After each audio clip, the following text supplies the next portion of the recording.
व्यालं बालमृणालतन्तुभिरसो रोद्धुं समुज्जृम्भते छेत्तुं वज्रमणिं शिरीषकुसुमा प्रान्तेन सन्नह्यते माधुर्यं मधुबिन्दुना रचयितुं क्षाराम्बुधेरिहते मूर्खान्यः प्रतिनेतुमिच्छति बलात् सूक्तैः सुधास्यन्दिभिः।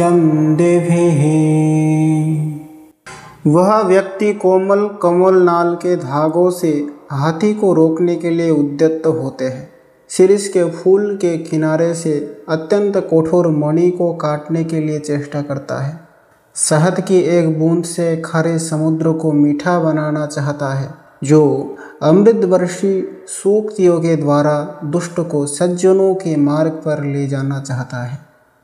অমৃতবর্ষী নীতিকথার মাধ্যমে যিনি দুর্জনকে সৎপথে আনার সংকল্প করেন, তিনি কোমল মৃণাদণ্ডের তন্তু দিয়ে দুষ্ট হাতিকে বাঁধার চেষ্টা করেন। শিরীষ ফুলের অগ্রভাগ দিয়ে হীরক বিদারণে আত্মনিয়োগ করেন। বিন্দু বিন্দু মধু দিয়ে লবণ সমুদ্রের মধুরতা উৎপাদনের চেষ্টা করেন।